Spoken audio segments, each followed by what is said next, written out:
আসসালামু আলাইকুম সবাইকে, আশা করি সবাই ভালো আছেন। গতকাল যমুনার সামনে সাধারণ মানুষ জড়ো হয়েছিল শুধু একটা কারণেই, হাদি ভাইয়ের হত্যার বিচারের জন্য।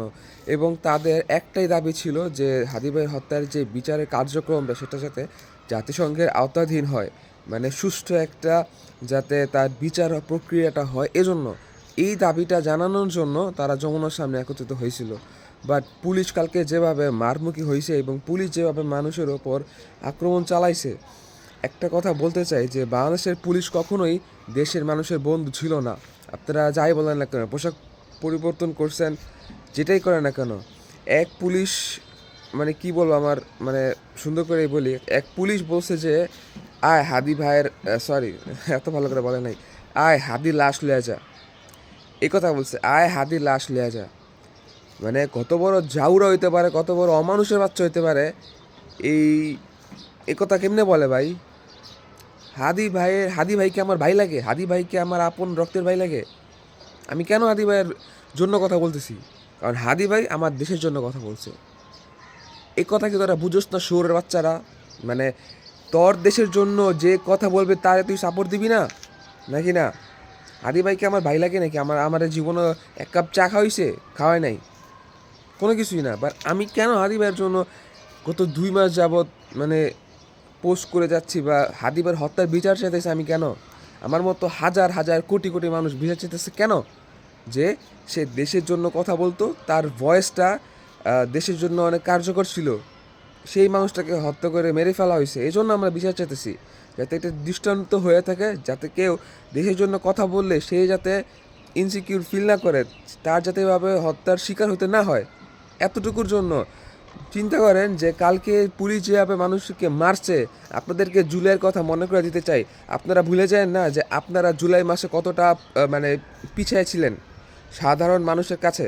সাধারণ মানুষ যদি চেইতা যায়, আপনারা এটা মনে করেন না যে আপনারা 10 লাখ পুলিশ আছেন, 1 কোটি পুলিশ আছেন। যদি এরা সাপোজ যদি মনে করেন যে আপনারা 1 কোটি পুলিশ আছেন, আপনারা 10 লাখ মানুষ যারা আন্দোলন মনে করেন যে আসিল, সাপোজ বলতেছি, তাদের ওপর আপনারা আক্রমণ চালায় আপনারা জিততে পারবেন, আপনারা ভুল।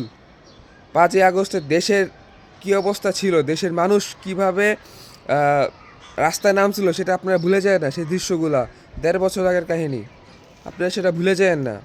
দেশের মানুষ হাদি ভাইয়ের হত্যার বিচারের জন্য আবারও এক হইতে 2বার চিন্তা করবে না।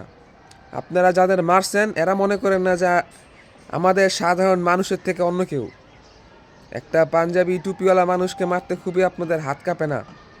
একটা পাঞ্জাবি টুপিওয়ালা মানুষকে পিড়াইতে আপনাদের 2বার চিন্তা করেন না আপনারা? সাধারণ মানুষ এর তুলনায় পাঞ্জাবি টুপিওয়ালা মানুষ একটু মায়ের বেশিই খায়, এটা না বলার কোনো কিছু না।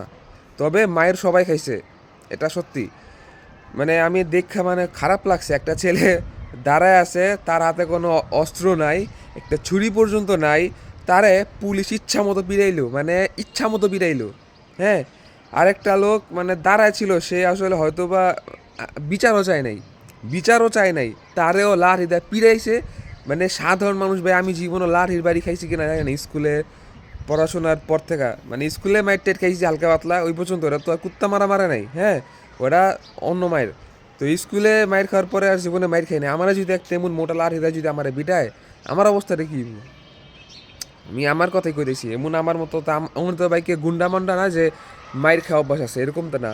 আমরা ভাই সাধারণ মানুষ হাদি ভাইয়ের হত্যা বিচারের জন্য সেখানে গেছি, আমি যাই নাই, আমার সেই সৌভাগ্যটা হয় না আমার। তবে যারা গেছে তারা অবশ্যই বিচারের জন্য গেছে, অন্য কোনো কারণে যায় নাই। তাদের হাতে কোনো অস্ত্র ছিল না। এক পুলিশ কইতেছে যে দেখ দেখ হাতে কি পাথর আছে কিনা। আরে ভাই, তগ হাতে দি ভাই লাঠি, তগ হাতে দি ভাই এই পিস্তল মিস্তল। জাবের ভাই গুলি খায় কিভাবে? জাবের ভাই গুলি খায় কিভাবে? মহিউদ্দিন রনি ভাই কিভাবে আহত হয় উনার, আমি জানি না, মানে কিভাবে কি হয়েছে। কালকে একটু ব্যস্ত ছিলাম, তো অনলাইনে এত কিছু হয়ে গেছে আসলে কল্পনার বাইরে, যেটা দেখার পর আসলে আমার নিজেরই রক্ত গরম হয়ে আছে এখন। রনি ভাই কিভাবে আহত হয়, এরপরে আম্বার ভাই নিজে রাজশাহী বিশ্ববিদ্যালয়ের, উনি কিভাবে রক্তাক্ত হয় আমারা বলেন। এই মানুষগুলার ভয়েস যদি বন্ধ হয়ে যায়, টার্গেট টার্গেট কিলিং হইতে লইছিল কালকেও, সেম কথা বলতেছি আমি। হাদি ভাইয়ের মতো, হাদি ভাই যেমন দেশের জন্য ভয়েস ছিল, তার যেমন টার্গেট করে মারা হয়েছে, সেরকম একইভাবে জাবের ভাই টার্গেট ছিল অবশ্যই, কারণ সেও হাদি ভাইয়ের হত্যার বিচার চাওয়ার জন্যই সে তার ভয়েস রেইজ করছে এখন পর্যন্ত। তো তাকেও টার্গেট করা হয়েছে। আম্বার ভাই দেশের জন্য কাজ করছে। সে কয়দিন আগে তার ভার্সিটিতে জুলাই ওই যে একটা সম্মেলনে সেও ওই যে চাঁদাবাজ না, আসলে জুলাই কারা সরকারের পক্ষে ছিল, শেখ হাসিনার পক্ষে ছিল, সেরকম একটা লিস্টের কোন শিক্ষকরা ছিল একটা লিস্টের মতো উনি দিতে চাইছে। এজন্য তারেও টার্গেট করে তারেও মারা হয়েছে। মাইরা অনেকে খাইছে, মানে সাধারণ মানুষও মাইর খাইছে, বাট মানে যারা নাকি আগে এগুলোর সাথে সম্পৃক্ত সরাসরি সামনের দিকে ছিল তাদেরকে টার্গেট করে মারা হয়েছে। এরপরে হইলে গিয়ে আপনার এই রনি ভাই রনি ভাই তো আপনার সবাই চেনেন। রনি ভাইরে এই মাস্ক মুক্স পরা কি একটা অবস্থা, হুট করে ফেসবুকে ঢুকা, মানে কালকে একটু ব্যস্ত ছিলাম আসলে, তো হুট করে ফেসবুকে ঢুকে দেখি এই অবস্থা। আপনারা কি মানে বাংলাদেশের পক্ষে যারা ভয়েস ছিল এদের কি আপনারা মাইরা ফেলার চেষ্টা করতেছেন, মানে দেশটা রেখে আবার সে শেখ হাসিনার হাতে তুলে দিবেন এরকম কোনো কিছু আমরা বলেন? আর ভাই সাধারণ মানুষ যদি এটার জন্য কথা না বলে, এরা ভাই যারা নাকি সাহস কইরা এই যে জুলাইয়ে সামনে আগায় গেছে না, এরা ভাই সাহস পাইব না, সাধারণ মানুষ আর সাহস পাইব না। ওই যে আমরা সবাই হাদি হব, যুগে যুগে লড়ে যাব, হাদি হইতে গেলে হাদি হত্যার বিচার চাইতে হবে, হাদি হইতে গেলে এই হাদিকে সাধারণ মানুষ সাপোর্ট করতে হবে। হাদি কোনো মানে এরকম না মহান শক্তিশালী মানুষ যে একাই সবারে ট্যাকেল দিতে পারবে, এরকম না, সাধারণ মানুষের সাপোর্ট দরকার হাদি ভাইয়ের মতো মানুষের জন্য। তো আমরা যদি ভয়েস রেজ না করি তাহলে হাদি ভাই জন্ম নিবে না, এটা হলে গিয়ে বাস্তব কথা।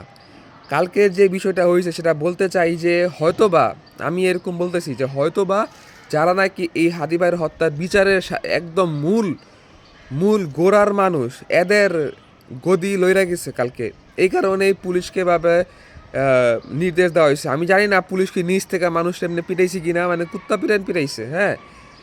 আর এটা নিচ থেকে পিটানোর কথা না, এটা উপর থেকে নির্দেশ ছিল, যার কারণে পুলিশ এই সাহসটা পাইছে। মানে এটা তো হয় না আসলে, এইভাবে তো মানুষকে মারতে পারে না পুলিশ চাইলেই। বা কী কমু আসলে বলার কোনো ভাষা নেই। ওই যে আমরা আমেরিকার কথা কই যে মানুষরা দাম দেয় না, কালকে তো পুলিশ এইভাবেই পিটাইছে আমাদেরকে, নাকি পিটাই নেই। আমার বলার কোনো ভাষা নেই আসলে। বাংলাদেশের পুলিশ কখনোই বাংলাদেশের মানুষের বন্ধু ছিল না, কখনোই না। আপনারা 5ই আগস্টের কথা ভুলে যায়েন না, জুলাইয়ের কথা ভুলে যায়েন না। আপনাদেরকে ওই যে একটা পুলিশের যাত্রাবাড়ি ফ্লাইওভারের নিচে উল্টায় রাখছিল না মাইরা, আপনাদের মানুষ কম দুঃখের থেকে এই কাজটা করে নাই মনে করেন। আপনারা মানুষের মুক্তা মারছেন।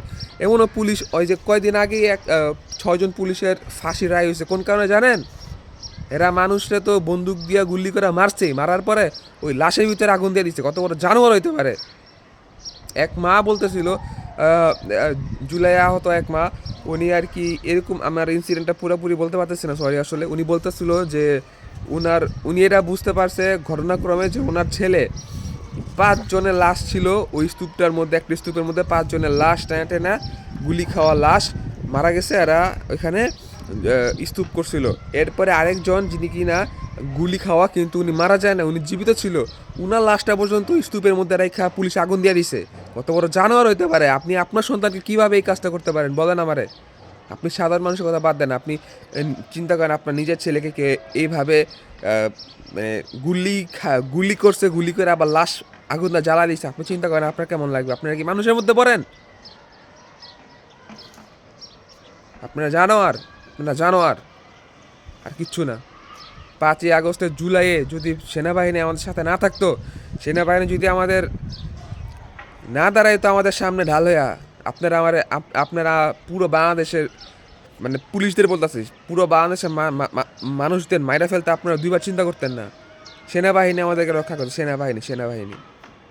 এবং সেনাবাহিনী রক্ষা করার কারণেই আমরা 5ই আগস্টের সেনাবাহিনীর সাথে হাত মিলিয়ে আমরা মনে করছি যে আমরা সেফ। মানে আপনি 5ই আগস্টের কথা আপনি কিভাবে এক্সপ্লেন করবেন নিজের চোখে দেখা জিনিসগুলা? মানুষ সেনাবাহিনীরে রাস্তার 2 সাইড দিয়া দাঁড়ায়া মানে শুভকামনা সংবর্ধনা যেটাই বলেন না কেন, মানুষ মন থেকে দোয়া দিছে, সেনাবাহিনীরে মন থেকে দোয়া দিছে। আমরা হাত মিলে মনে করছি যে আমরা সেফ। সেনাবাহিনীর কারণে আমরা 5ই আগস্টে সেফ পাইছি, নাইলে সেনাবাহিনী না থাকলে জানি না পুলিশ সবারে মেরে লেতো, সত্যি কথা। আপনারা সেনাবাহিনীর যাই বলেন না কেন, সেনাবাহিনী আমাদের রক্ষা করছে সাধারণ মানুষদের। মিরপুরের কথা কি ভুলে গেছেন? এক সাইড দিয়ে পুলিশ মানে ওই যে মেট্রো রেলের নিচে এক সাইড দিয়ে গুলি করতেছে ইচ্ছা মতো, পরে সেনাবাহিনী এসে যে আরেক সাইড দিয়ে ট্যাকেল দিল, ফায়ার করলো, সেনাবাহিনী যে পুলিশের ওপর ফায়ার করলো, ওই দৃশ্যটা কি মনে আছে? ওই সব বিষয় থেকেই মানুষ বুঝতে পারছে যে সেনাবাহিনী মানুষের পক্ষে আছে, এবং সেইখান থেকেই মানুষ ও সেনাবাহিনী সাহস পাইছে। মানুষ সেনাবাহিনীর পিছনে দাঁড়াইছে, নট পুলিশের পিছে। আপনারা পুলিশকে মানুষের বন্ধু বলবেন না। বাংলাদেশের মানুষ পুলিশকে বন্ধু মনে করে না, সেফ ফিল করে না, সেনাবাহিনীকে সেফ ফিল করে। খেয়াল রাখবেন বিষয়টা। যেই পুলিশ বা আমি কি বলবো আপনাদেরকে, ওই যে আমি জানি না আসলে, আমি এইসব বিষয়ে খুবই কম জানি। ওই যে ডিএমপি কমিশনার বলে যে ঢাকা মেট্রোপলিটন পুলিশ, হ্যাঁ এমন বিষয়টা। তো উনি ওই যে গোলগাল চেহারা, যে চশমা পরে, এখানে একটা মোচ আছে ছোট করে, উনি বেশি লম্বাও না। ওই লোককে এতদিন শুনলাম কত ভালো ভালো কথা বলতে, ওই লোকে গতকালকে নির্দেশ দিছে যে গুলি কর, পুলিশদেরকে নির্দেশ দিছে। আপনি কারে ভালো বলবেন? ক্যামেরার সামনে সবাই ভালো। হাদি ভাইয়ের হত্যার বিচার যদি না হয়, দেশে জুলাই আবার নেমে আসবো। এবং আপনাদের আসলে যাদেরকে বর্তমান সরকারে আছে, যাদেরকে আমরা বসাইছি, আপনারা যদি মনে করেন যে সোজা আঙ্গুলে ঘি না উঠলে আঙ্গুল বেঁকানো যাবে না, আমরা আঙ্গুল বেঁকাবো। হাদি ভাইয়ের হত্যার বিচার করতে হবে, এটাই হলো গিয়ে শেষ কথা। অ্যান্ড সাধারণ মানুষ মানে আপনারা 5ই আগস্টের পুনরাবৃত্তি হইতে পারে, হাদি ভাইয়ের হত্যার বিচার চাওয়ার জন্য, কিচ্ছু না। হাদি ভাইয়ের হত্যার বিচার করেন, এগুলি কোনো ঝামেলাই হবো না। আর এটা কোনো ইনজাস্টিস কোনো কথা না। একটা সাধারণ মানুষকে গুলি করে মেরে ফেলা হয়েছে, তার হত্যার বিচার করবেন না আপনারা? কেন কোনো রাজনৈতিক দল বলতেছেন না যে আমরা হাদি ভাইয়ের হত্যার বিচার করব? কেন বলতেছেন না? আপনারা কি নিজেরাই জড়িত এর সাথে? দেশের মানুষের পালস বুঝতে না পারলে রাজনীতি করা ছেড়ে দেন। দেশের মানুষের মনের ভাবটা বুঝেন, দেশের মানুষ কি বলতে চায়। এতটুকুই বলার ছিল, আসলে এর চাইতে বেশি বলার কিছু নাই। সবাইকে এতটুকুই বলবো যে নির্বাচন অবশ্যই হবে, নির্বাচনের মধ্যে আপনারা আপনাদের পছন্দের প্রার্থীকে ভোট দিবেন, এবং তার থেকে তার দায়িত্বগুলো যেগুলো আসছিল আপনাদের যেগুলা চাওয়া পাওয়া, সেগুলো পূরণ করে নেবেন। এই সুযোগ বারবার আসবে না। আপনারা যারা মন চাইলে ভোট দিবেন, কোনো সমস্যা নেই। তবে তার থেকে আপনাদের দাবিগুলো আদায় করে নেবেন। আপনাদের এলাকার কাজ, আপনাদের জেলার কাজ, আপনাদের যে কাজগুলো সেগুলো সব আদায় করে নেবেন। তার বাসায় যেতে যা বলতে পারেন যে স্যার বা আমার যেটাই হোক, আমার এই সমস্যাটা আছে, আমার এই সমস্যাটা আপনার সলভ করে দেবেন, without taking any money, without taking anything, without giving any facilities. আপনারা সেটা পূরণ করে নেবেন। এমন প্রার্থীকে ভোট দিবেন, যারা মন চারে দেন, যেই মার্কারে দেন, অবশ্যই প্রার্থী বুঝা ভোট দিবেন, নট মার্কা। এ একটা ফ্রড কথা। আপনারা সবাই শিক্ষিত মানুষ, আপনারা প্রার্থী দেখে ভোট দিবেন, যারা মন চায় ভোট দিবেন, কোনো সমস্যা নেই। যেই দল দেন, প্রার্থী দেখে ভোট দিবেন। গণভোট অবশ্যই হ্যাঁ দিবেন, গণভোটে না দিবেন না। আসসালামু আলাইকুম সবাইকে, আশা করি সবাই ভালো আছেন, ভালো থাকবেন ইনশাল্লাহ। অ্যান্ড এই হাদি ভাইয়ের হত্যার বিচার এটা জারি রাখবেন অবশ্যই। সবাই মানসিক দিক থেকে অবশ্যই শক্ত থাকবেন। আসসালামু আলাইকুম।